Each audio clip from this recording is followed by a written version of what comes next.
la mère de clan de la 9e lune. La femme du soleil couchant est la gardienne des buts et des rêves de demain. Elle est la mère de clan de la 9e lune, qui tombe au mois de septembre et qui est liée à la couleur verte. Le vert est la couleur de la volonté.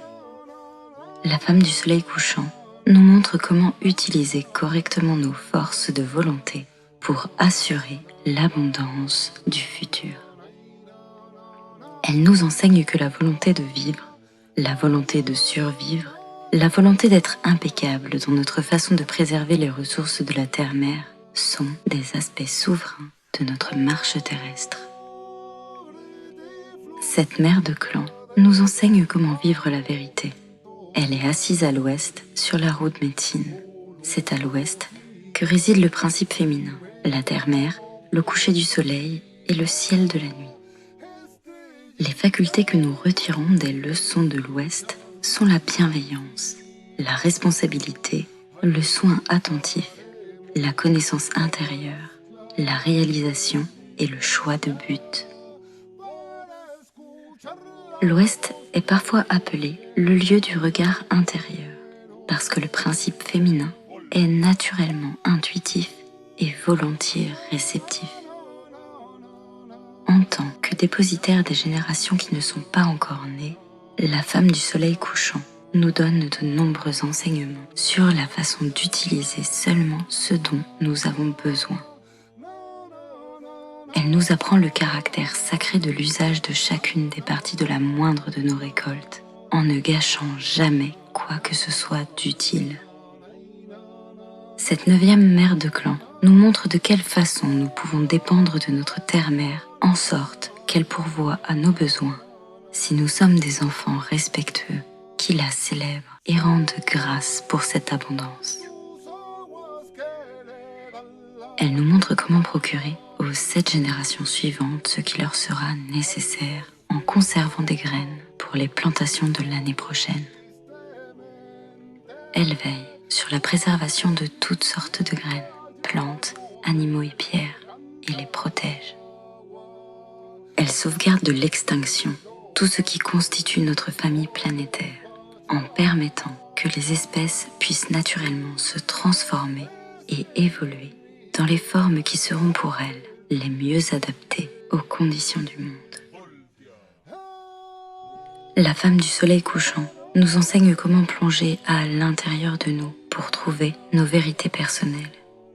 Cette mère de clan nous montre comment nous ouvrir sans crainte au futur, parce que nous aurons avancé pas à pas tout le jour pour nous assurer un jour suivant lumineux. L'obscurité du ciel de la nuit est le bol de médecine des étoiles, ou le ventre du principe féminin qui détient tout le potentiel de notre futur. Les étoiles sont des points de lumière qui figurent le feu sacré de nos rêves. Quand nous trouvons nos vérités personnelles dans notre obscurité intérieure, nous décidons des visions que nous voulons apporter à la Terre sous une forme manifestée. La femme du soleil couchant marche avec nous à travers la Voie lactée qui est constituée par les feux de campement des ancêtres. Quand nous voyageons avec elle, nous redécouvrons les vérités qui résident dans le fait de préserver, ainsi que dans la connaissance intérieure. Ces anciennes vérités ont guidé ceux qui ont cheminé avant nous sur la route rouge. À travers la femme du soleil couchant, nous percevons à nouveau l'univers tel qu'il vit au cœur de notre essence spirituelle. La révélation de monde à l'intérieur de monde nous enseigne que nous ne sommes pas nos corps, mais que nous sommes des êtres vastes et que c'est dans l'espace sans limite de nos Orenda qu'existent nos corps véritables.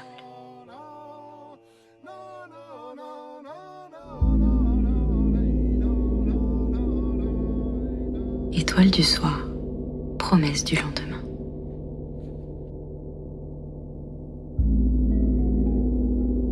La femme du soleil couchant s'assit sur une falaise surplombant l'océan pour observer les petites cuvettes d'eau de mer en bas. Ces petites cuvettes nichées au creux des rochers abritaient des centaines de formes de vie qui renvoyaient à travers l'eau des reflets aux couleurs éblouissantes quand le soleil venait les toucher. La lumière du grand-père Soleil était intense parce qu'il avait presque atteint le zénith de sa course à travers la nation du ciel. L'odeur de l'eau salée et des plantes aquatiques bercées par l'océan envahit l'essence de la femme du soleil couchant. Elle prit une profonde inspiration pour remplir ses poumons d'air iodé. Le rythme des vagues la calmait, ponctué parfois par le bruit d'une lame qui se brisait et ramenait ses pensées dans son cœur. Le sentier en bas de la falaise qui longeait le rivage, elle l'avait souvent parcouru. Mais à présent, elle se sentait d'humeur pensive et préférait contempler de là-haut l'immense étendue sur la mer. Elle avait déjà traversé bien des hivers dans sa marche sur Terre et elle avait beaucoup appris sur le fait d'avoir un corps humain. Et pourtant, elle restait fascinée par les sentiments qu'elle pouvait éprouver au bord de l'océan. Les vagues, qui montaient dans le sable et retournaient vite à la mer en un rythme incessant, étaient des doigts délicats qui caressaient son esprit, la comblant d'un sentiment de bien-être. À sa droite, un vautour vola en cercle au-dessus de la falaise, faisant revenir à sa mémoire la façon dont il était arrivé à trouver quelle était sa mission sur Terre. Bien sûr, il ne faisait pas plaisir à ceux qui avaient peur de mourir. Pourtant, il apportait une médecine essentielle dans l'entendement des mères de clan. Le vautour était un bon enseignant pour les enfants de la Terre, parce qu'il ne gâchait rien. Il ramassait les os de ceux qui avaient quitté leurs habits de chair, qui étaient morts, et il ne laissait rien pourrir. Le vautour était heureux de cette médecine qui apprenait aux enfants de la Terre que celui qui ne gaspille rien ne manque de rien. La femme du soleil couchant remonta dans son souvenir pour trouver une de ses plus grandes leçons, une de celles qui avait changé le cours de sa piste sacrée. Elle se vit en ce temps-là, cependant que ses pensées dérivaient doucement, telles des vagues dans l'océan de sa mémoire. L'épaisse forêt débouchait sur un ensemble de collines rondes, jonchées de fleurs sauvages multicolores, qui émergeaient fièrement de la couverture émeraude des champs de trèfle dont la forme sensuelle de la terre-mère s'était revêtue. La femme du soleil couchant se tenait au sommet d'une colline. Elle regarda vers l'ouest jusqu'à ce que la lumière du grand-père soleil s'évanouisse, au moment de la transmission du calumet au ciel de nuit et à la grand-mère lune. C'était l'heure paisible où les petites fleurs commençaient à s'incliner et certaines refermaient leurs pétales, s'apprêtant au repos. Les resplendissantes couleurs du couchant s'estompaient en pastel, revêtant les collines au loin, sur l'horizon du sud, d'une parure de pourpre pour protéger leur sommeil. De là où elle était, la femme du soleil couchant pouvait entendre la grenouille entonner son chant de médecine. Il signalait à ceux qui l'écoutaient qu'il était à présent l'heure de nettoyer les activités de ce jour, de façon à se rafraîchir et se ressourcer pendant le sommeil tout proche. La mère de clan pouvait sentir l'odeur marécageuse du petit étang en bas de la clairière. Le frais parfum de la terre-mère montait en effluve de l'humus. La grenouille n'était pas en train de chanter sa chanson de la pluie. Le peuple des nuages était parti au loin, vers d'autres lieux, dans leur domaine de la nation du ciel.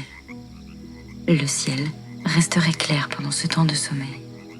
La terre s'animerait de la vie de ceux de ses enfants qui guettaient l'obscurité pour aller chasser ou rôder. Watagis, l'étoile du soir, passerait bientôt la tête à travers le manteau de sauge pourpre de la nuit qui venait. La femme du soleil couchant se délectait toujours de ce moment où sa sœur Watagis apparaissait, annonciatrice de l'émergence du bol de médecine des étoiles dans toute sa gloire, lorsque la nation des étoiles s'éveillait de son sommeil diurne, car elle avait dormi pendant tout ce temps de lumière, où grand-père soleil accomplissait son voyage à travers le ciel. La femme du soleil couchant pouvait discerner la forme de quelques-uns de ces totems qui se dessinaient dans le feu sacré des étoiles. L'ours traversait pesamment la nation du ciel, enseignant sa médecine au monde pendant que le monde dormait. Au cœur de l'obscurité, elle rappela aux enfants de la terre d'aller à l'intérieur de soi par la réflexion et l'introspection. Sa force sauvage et sa large silhouette parlaient des bienfaits de la retraite et de l'hibernation. Le bouquetin des montagnes aussi traversait les cieux, parcourant les pics et vallées de l'espace couleur pourpre. Ce mouton à grandes cornes était le gardien de la ténacité et de l'enthousiasme pour affronter les défis telle la première. La médecine enseignée par ces deux animaux avait bien aidé la femme du soleil couchant pendant sa marche sur Terre, et elle guettait impatiemment les étoiles qui forment ces totems pour les remercier, comme elle le faisait chaque nuit quand la noirceur d'encre recouvrait le ciel.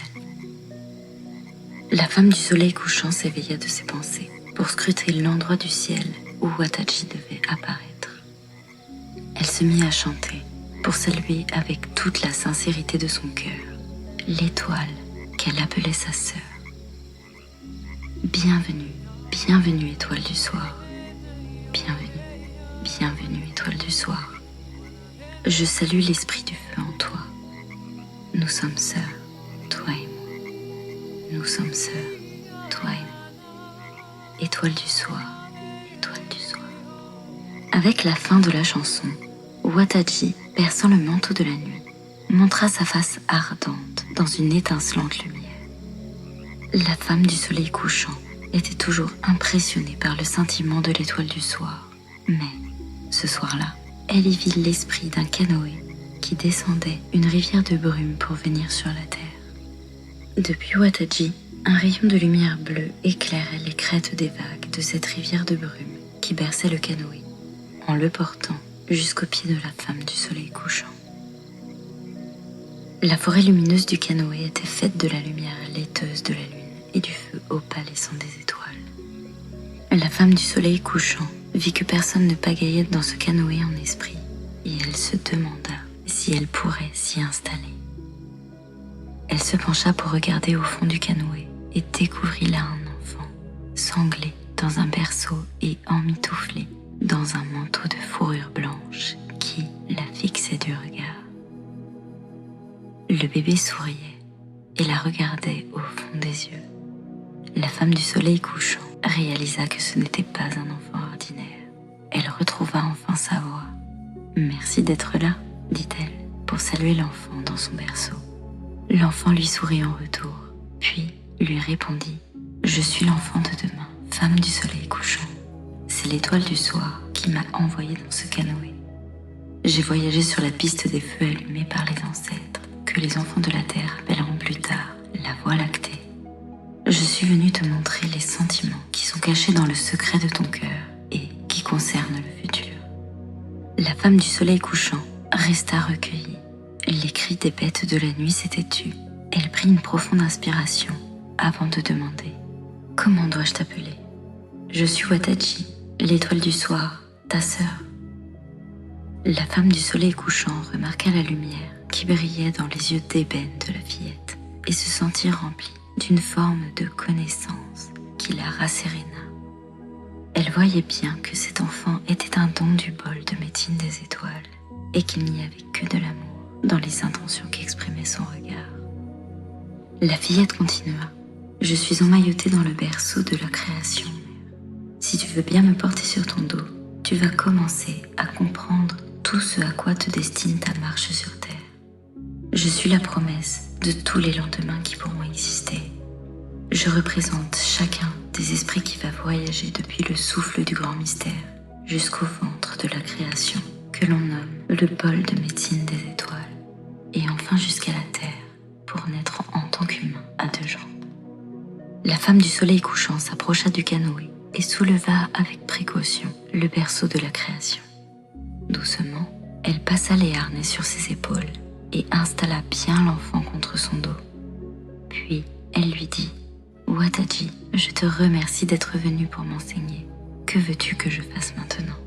Un petit rire s'échappa des lèvres de la fillette. « Nous allons jouer à une sorte de jeu, mère. As-tu remarqué que tu ne peux pas me voir mais que ma présence est comme quelque chose que tu connais déjà et qui est effectivement là, bien que tu ne puisses pas la regarder. Eh bien oui, cela ressemble à ça, ce qui me fait comprendre que les enfants du futur sont ainsi. Je ne peux pas les voir parce qu'ils ne sont pas encore nés. Mais je dois pourtant faire attention à leurs besoins. Ils auront besoin de nourriture, d'un abri, de feu, d'eau, d'air, d'une terre fertile et d'être en amitié avec toutes leurs relations. Wataji continua, ravi de la rapidité de raisonnement de la mère de clan. Mère, quels sont les sens que tu dois utiliser ici, puisque tu ne me vois pas? Je dois entendre ta voix, sentir ta présence, respirer le parfum de ta douce chevelure et faire en sorte que mon corps soit en harmonie avec tes rythmes pour que nous puissions marcher en équilibre quand je te porte dans ton berceau. Wataji sourit.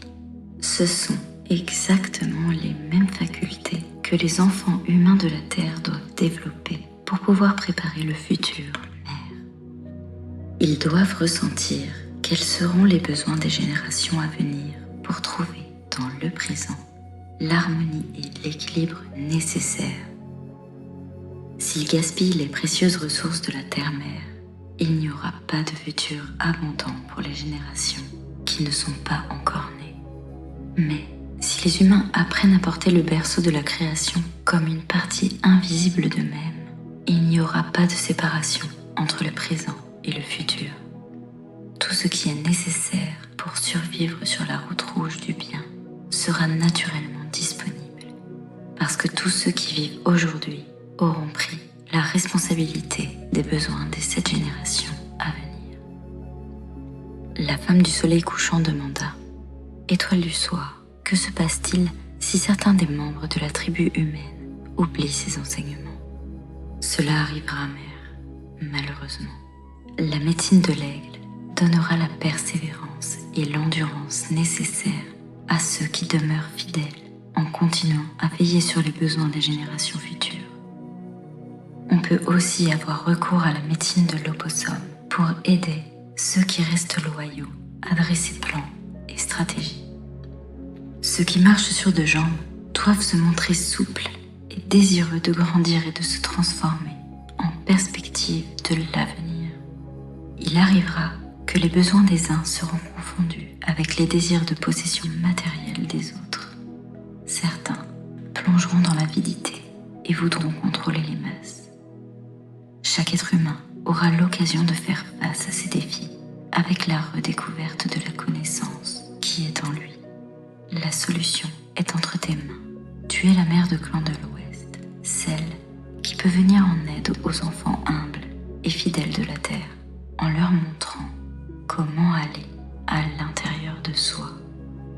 La femme du soleil couchant approuva Wataji et lui fit part de ses pensées.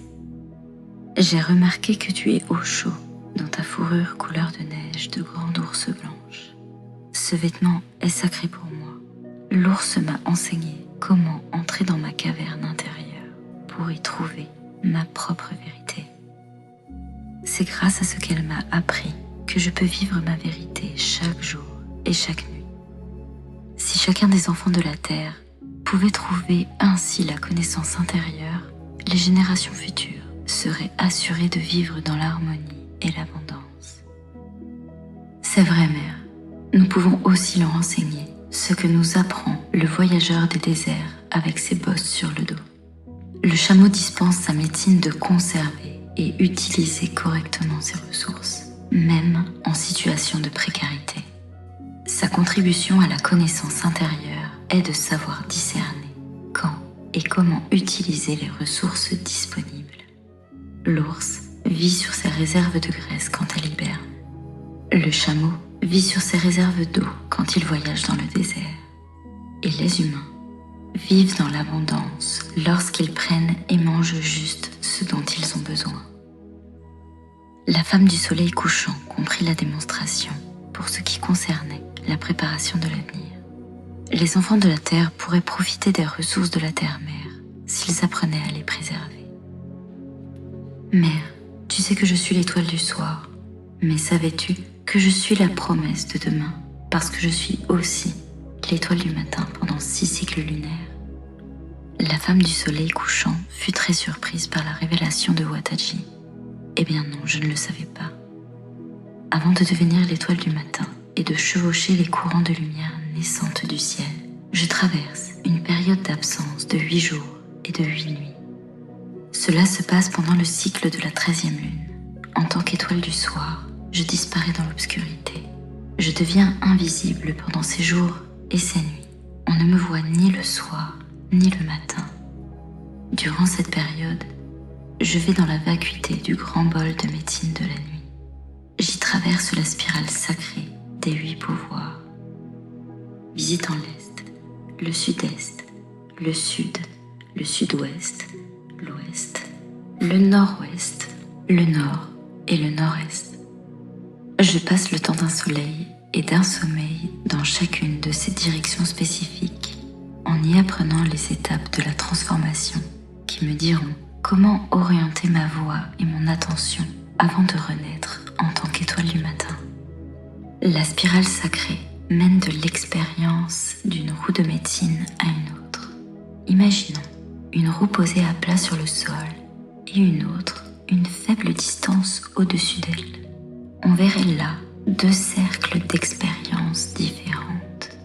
Le vide entre eux, c'est de l'air très léger, mais on peut y voir aussi une spirale imaginaire qui va de l'un à l'autre et qui est formée par la force des enseignements donnés par chacune des directions. Toutes les formes de vie gravissent les échelons de cette spirale quand elles sont prêtes à évoluer, en s'engageant dans le prochain ensemble d'expériences que sera leur vie. La femme du soleil couchant resta pensive un moment, puis demanda « Est-ce que tu es en train de dire que chacune des fleurs qui bourgeonnent, éclot, qui perd ses pétales, doit, comme toi, à la fin de son cycle, traverser les enseignements donnés pendant 8 jours et de 8 nuits avant de s'engager dans la prochaine expérience? Oui, l'essence spirituelle de toute chose vivante traverse cette spirale sacrée pendant 8 soleils et 8 sommeils avant de commencer un nouveau cycle de vie. Cela peut être un temps pour revisiter le passé et faire le bilan des leçons apprises, ainsi que ce qui a été accompli avec succès. Cela peut être un temps de préparation et de projet, un temps pour dire au revoir au passé et accueillir avec joie le futur. Beaucoup d'humains oublient cette période de finalisation et se lancent dans leur nouvelle expérience de la vie en étant mal préparés ou en déséquilibre. Ils rencontreront de multiples difficultés s'ils n'honorent pas le vide de la spirale sacrée. Wataji, lorsque tu traverses la spirale sacrée, qu'est-ce qui t'arrive? Je reconnecte mon Orenda et je laisse partir mon passé en étant reconnaissante pour tout ce que j'ai appris. Je vois autour de moi la spirale parce que je suis au centre de mon espace sacré et je vois à l'intérieur de moi les degrés que compose chaque direction de la spirale. Dans le ciel de la nuit, en tant qu'étoile du soir, me voilà en train de vivre le côté féminin de ma nature. Dans la vacuité de la spirale, je suis tout et rien, un pur esprit. Au bout de 8 jours, en tant qu'étoile du matin, je vis le côté masculin, démonstratif de ma nature. À l'intérieur de la spirale, le pouvoir des 8 directions m'enseigne que je suis les deux, féminin et masculin à la fois. Quand je chevauche le ciel de la nuit, c'est à l'intérieur que je regarde et j'y cherche la vérité de mon libre arbitre, ainsi que la vérité de montrer mes dons au monde. En tant qu'étoile du matin, j'apporte toutes ces vérités personnelles à la lumière et je partage ce que je suis avec tous ceux qui cherchent le point de l'aube. La femme du soleil couchant compris, les 2 côtés de ta nature coexistent dans ton voyage. L'ouest est le féminin et l'est le masculin. Pendant ton absence des 8 soleils et 8 sommeils, quand on ne peut pas te voir dans la nation du ciel, tu montres à l'humanité la façon de se connecter à l'Orenda. Tu enseignes à l'humanité comment équilibrer les énergies féminines, masculines et divines du grand mystère qui vit en toute chose, n'est-ce pas? Oui, je je montre aussi les possibilités infinies qui résident dans le chiffre 8. Quand l'humanité aura développé sa compréhension des deux roues de médecine que forment le monde de l'esprit et le monde tangible, elle découvrira que les deux sont en réalité un seul ensemble infini d'enseignements. La femme du soleil couchant vit la bonté que le grand mystère avait placée dans toutes les parties de la création, et elle fut reconnaissante de ce que son rôle dans ce plan d'expansion est amené Wataji sur son chemin. Le berceau de la création ne contenait pas seulement le potentiel des enfants à naître de tous les lendemains, mais il avait aussi donné à chaque enfant la capacité d'exprimer son côté masculin aussi bien que son côté féminin, quel que soit son sexe. Tous pourraient exprimer leur volonté personnelle parce que chaque enfant de la Terre portait en lui la faculté d'être guidé par son Orenda. Leur Wataji, leur étoile du soir et promesse du lendemain vivaient en chacun. Le peuple de la Terre pouvait être rassuré du futur lumineux en accordant les deux côtés de sa nature avec son essence spirituelle. Car c'est ainsi qu'il se connecte à l'infinie capacité de créer ce que sera demain en vivant aujourd'hui dans l'harmonie. La femme du soleil couchant sentit que Wataji remuait dans son berceau et qu'elle ne put retenir un petit soupir. La mère de clan enleva doucement le berceau de son dos pour bercer un petit moment Wataji dans ses bras. Les yeux de la fillette papillonnèrent et se firent lourds. Que même un enfant tissé de la lumière des étoiles ait besoin de dormir, fit sourire la femme du soleil couchant. Elle l'embrassa sur la joue et lui promit silencieusement de bien garder dans son cœur ce qu'elle venait d'apprendre. Le marchand de sable était passé sur les paupières de la petite, l'envoyant au royaume des rêves bienheureux. La femme du soleil couchant disposa le berceau dans la fourrure de grande ours blanche et le blottit au fond du canoë en esprit. Avant qu'il reparte, la mère de clan glissa une fleur sauvage endormie dans le lassage du bébé. Elle était sûre que le parfum toucherait l'essence de la fillette, emplissant ses rêves du souvenir de ce temps qu'elles venaient de passer ensemble. Doucement, le canoë en esprit s'éleva, comme porté par des mains d'une luminosité lunaire, faite de la clarté venant de l'étoile du soir. Le canoë en esprit entra dans le courant de lumière et s'évanouit dans le ciel de la nuit.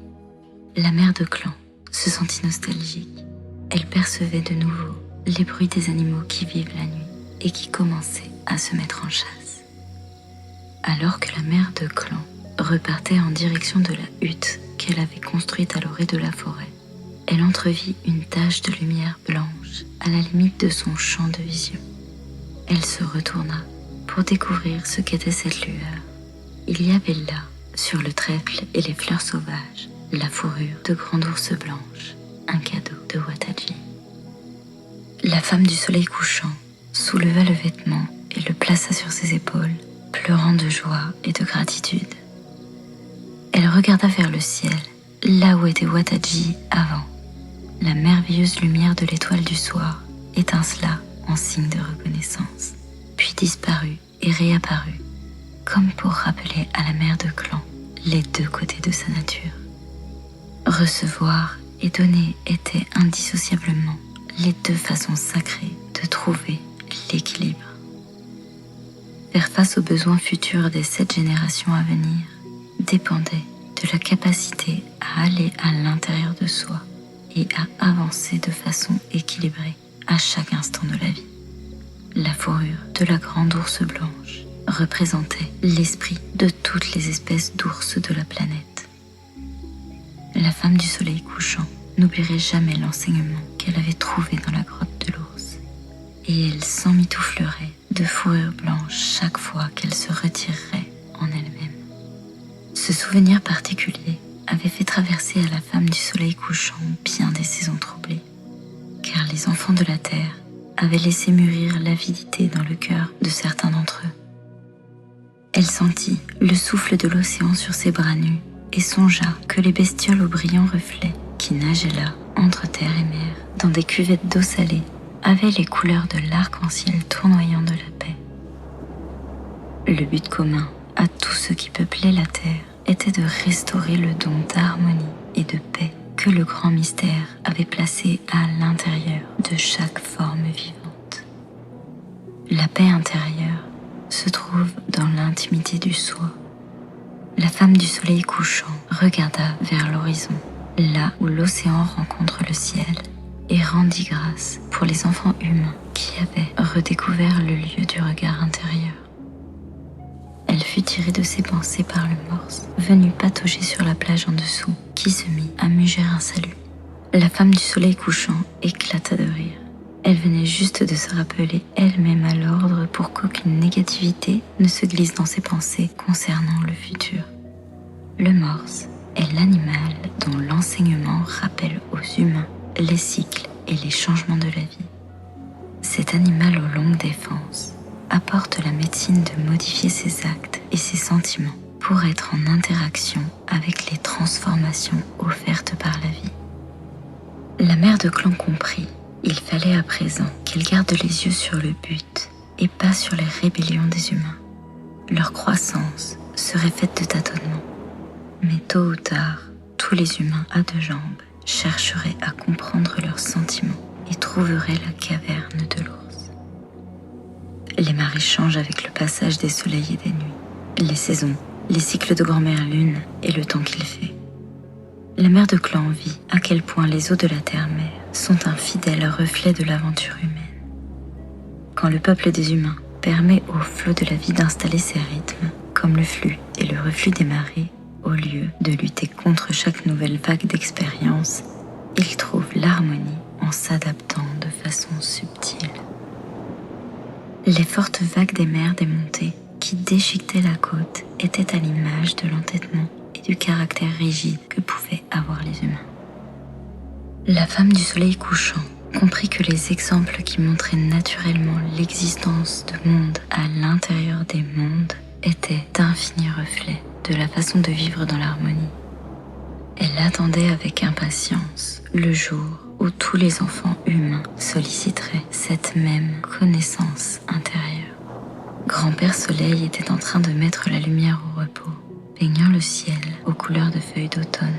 La mère du coucher de soleil le contempla jusqu'à ce que la masse flamboyante de sa boule orangée touche l'horizon, s'enfonçant dans la mer. Elle ressentait la tranquillité de la tombée du jour. Le vent émit un sifflement, comme si le feu du grand-père Soleil venait de se mélanger aux eaux de la terre-mère, signalant par une imperceptible fumée que la pipe sacrée était en train de passer du jour à la nuit. Les rayons du soleil qui avaient apporté au grand mystère les paroles de remerciement des hommes durant la journée conféraient à présent cette tache sacrée au point de lumière qui apparaissait dans le bol de médecine des étoiles du ciel de la nuit. La femme du soleil couchant se redressa pour lever les bras en direction de la nation du ciel et rendit grâce pour tout ce dont elle avait fait l'expérience pendant ce jour. Elle célébra le manteau de la nuit qui tombait et elle imagina que le berceau de la création reposait dans ses mains, offert aux cieux. Wataji apparut, comme si elle recevait ce berceau des bras tendus de la femme du soleil couchant. La mère de clan sentit le lien de sororité qui l'unissait à l'étoile du soir. Ce lien serait fort à jamais, parce qu'il était fait d'amour et tissé des promesses des lendemains.